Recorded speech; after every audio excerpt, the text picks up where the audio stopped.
One of the most powerful ways of charging your crystals is exposing them to sunlight, and as today marks the summer solstice, the longest day of the year, it's the perfect time to recharge them and enhance their power. Crystal expert Lucy Knowles is back to tell us which of these precious stones that we've got in front of us should be on display today. Yes. How important is this important day? Really important. I think every day is obviously important, but today the Earth has been tilting back towards the sun. So the sun today, solstice means standing still. So the sun looks like it's standing still in the sky. We've got her at her maximum glory, her maximum exposure.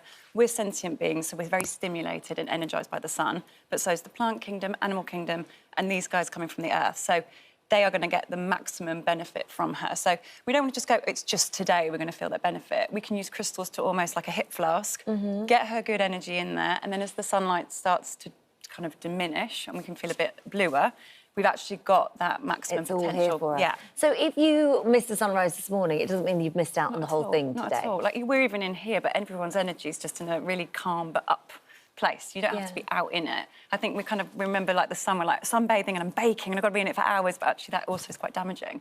So actually just a little bit and often is exactly the same process for them. Yeah, absolutely. OK, so let's talk about some of the crystals that we've got here. Are all crystals charged by the sun? Or every single one, but you might like moons. You can moons tend to pull out the emotion. Sun tends to fire things up. So that's why I brought in Pyrite as kind of my first piece. Okay. Pyrite means fire. So it is a very lucky, very abundant piece, so it's very protective. And I think, we were talking about this earlier, fire can actually be quite explosive. Some people think fire is quite damaging and dangerous, but actually Pyrite allows us to hold our fire as passion and allows us to feel like we're in control and actually use it to guide us and fuel us. Is that the one that is called Fool's Gold? Exactly, yeah. Exactly. But she's beautiful, isn't she? I mean, you've got three very different forms. I know. Completely. Can I ask you, is there something in... When you hold a crystal, if the crystal gets hot or your hand gets hot, it means a different thing. So with the crystal in your hand gets hot, you remember they're vibrating, so the energy's moving in and through. So when it's hot, the energy's kind of moving into the body, and I believe when it's cool, it's everything coming out the other side. So if you're holding two pieces of even the same piece, you'll tend to find one gets even heavier when it's really light. That's because the energy's filling up within it. I love that. Yeah. OK, next That's one. like you can actually feel that. Yeah, you can, happening. can't you? OK, right, So, next one. Green. Trolight. Oh, go on, you carry on. Sorry. Yeah, you be the boss. It's like, OK, thank you. Trolight and fluorite. So I think we're kind of coming into summer's like festival season. We get quite hyped and we've got quite a lot to do. The last 6 months have been about planting your seeds, but today's about letting them sort of come into fruition. But we've got to get focused. So these pieces are really about getting your energy focused. That's probably one of my oldest crystals you've got. Is it really? Like, yes, one of my kind of old schools. But whenever I'm writing, I'm Pisces, my energy tends to be kind of like da-da-da-da-da-da-da. So it's like, what do I need to get done? What can help me concentrate? It's fluorite. That's a good one. Yes. Good for people doing exams colour. as well. I love that colour. She's a babe, isn't she? Then we're coming into flower agate. So we've got this in a couple of colours as well. It's so beautiful. Again, we're in a time, agate's very grounding. It's a very grounding crystal. So we've been in a time, like I said, of planting seed, but this is a piece that's allowing us to bloom. So what you can see within the crystal itself, these little formations of patterns starting to just bloom within it. They are flowers. Yeah, so it's allowing you to let things bloom. Well, different shapes, do they affect you differently? I think it's a personal choice. I think spiky, pointy is quite directive, quite like holding that space, quite strong. I think the rounder they are, personally, I find them quite soothing. People tend to use them as a stress ball. When I used to work in media many moons ago, my boss used to pick mine off my desk and be like, oh, you think this is a load of nonsense, but he'd be like doing a big call with a piece of like blue calcite. I'm Drawn going, to it. Ha-ha! Gotcha. You got, Yeah.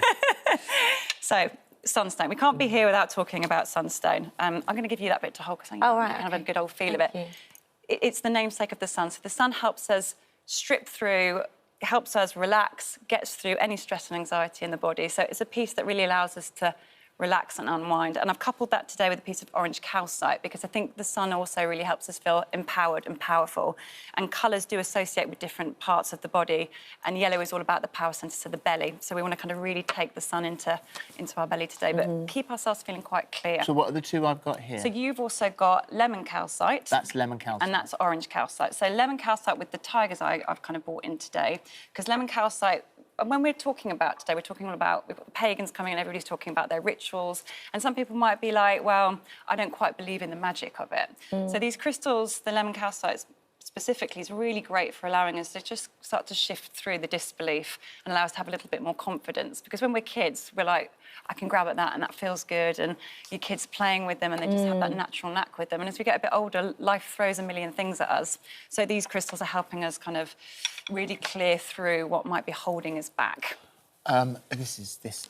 You like that one, don't you? Oh God, I love that. It's like Men in Black at the end when they open that locker and there are all the sort of different universes, galaxies in balls. That's like a universe in a little ball. That one, I love that. This was probably like one, not probably as big, but one I keep in my bra a lot. And I did have a date once, and I took the bra off, and it kind of clunked down on the floor. But he was like, "Oh my God, what's this?" And I was like, "My nipple's fallen off." But it was a really good icebreaker. But it's confidence, and it does make you feel really good in your body. Honestly, try it. Pops it Get that straight down, in. get that down my pants.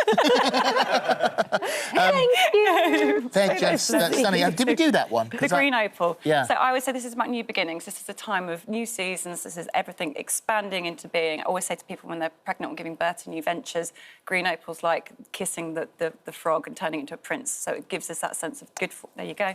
It's happening. Gorgeous. Thanks for having me. Thank you.